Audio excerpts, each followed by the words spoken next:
Well, it's time. It's the big day. It's day one of the Lean and Green campaign. You've made the commitment. You signed up. You did the dreaded weigh-in. Hopefully that wasn't too traumatic for you. Keep that number in your mind. That should become your favorite number, whatever it is. Mine was 370. Yours could be 125, it could be 225, it could be 425, whatever that number is. That should be your favorite number, because that's the number that for the rest of your life you're going to measure progress against. And you're going to have progress. You've committed to this campaign. You're going to rack up your points. You're going to do the events. You're going to do the activities. You're going to make healthy food choices, and you're going to rack up Lean and Green points. You're going to participate in this campaign against your coworkers, against NKU students. It's going to be great. You're not going to beat me, I'll tell you right now, because I'm just going to get all the points that are available. Because one thing I've learned is you can't get enough education when it comes to weight loss, when it comes to being healthy, and you can't make whatever food choices you make. Trust me, there are healthier choices you could always be making. I'm always trying to refine and make my choices even healthier. So you should be really excited. It's week one. Let's get this thing started. As you get started, there's a couple things I want to talk to you about. I think most importantly, the most important thing people always ask me, what kind of advice can you give, what kind of tips can you give? Probably the most important tip I could give you is sit down with your friends and family and have a very honest conversation about what you're doing.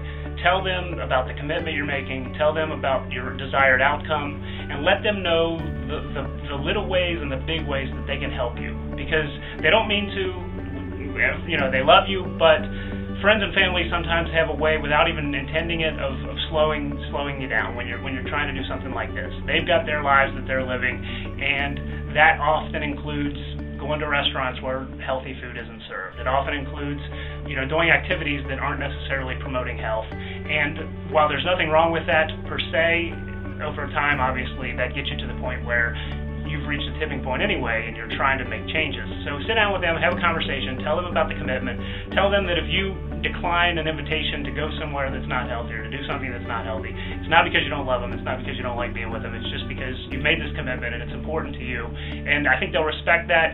Not only that, it will hold you accountable to them. If you put it out there, if you wear your heart on your sleeve and you say, I'm doing this, and I'm not going to fail this time. I've failed so many times in the past. This isn't the time I'm going to fail. I'm going to succeed. And you put it out there, they'll know it. They'll know you've committed to this. And if every time you're faced with a decision at night, when you got a craving, or when you're at a restaurant and you're trying to decide between that healthy option or that not so healthy option, you'll start thinking about, my parents know about this, my friends know about this.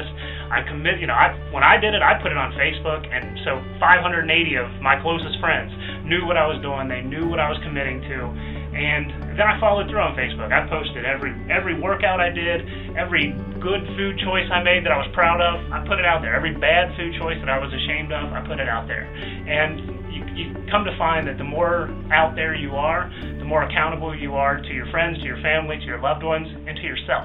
I think yourself most importantly, because in those moments late at night when you're deciding, do I eat this unhealthy snack, do I not?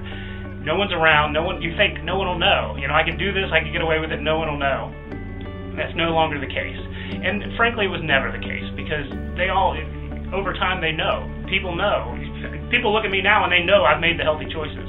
I'm 115 pounds lighter than I was 9 months ago. So they know those moments, but they also know because I put myself out there. I had this conversation with them. I put it on Facebook. There's a Lean and Green Facebook page. Get on there. Communicate with people that are doing this, and you can share inspiration. You can share stories. When you kind of need somebody to keep you from making bad decisions, that it can be a lifesaver, literally. Other things you can do as you start to get ready. I can tell you the biggest mistake I made is when I started going to the gym, I didn't have the right shoes and I didn't have the right socks. I remember thinking, oh my gosh, I got to get the right kind of t-shirt, or I got to get shorts that look cool because I'm going to the gym. And really, those things aren't that important. But if your feet are blistering or if your feet are getting sore and you can't work out, that's a problem. So make sure you get the right shoes, make sure you get the right socks. And by the right socks, what I really mean is something that doesn't have cotton in it. It's something simple, but no one told me that, and it's something I had to learn through trial and error on my own. But get a pair of non-cotton, get some non-cotton socks, get some shoes that fit your feet right the right way, so that you're not doing damage to your feet, and then get started. Do whatever you can do whatever your body can handle. But get out there, go to the NKU Recreation Center, get on one of the machines. There's a lot of machines over there. Some of them look scary, some of them don't. But surely you can do a bike. Surely you can get on a treadmill and walk. There's TVs. It's fun. People over there are really nice. So get started and let's do this. Let's make this the time that actually sticks and that actually works.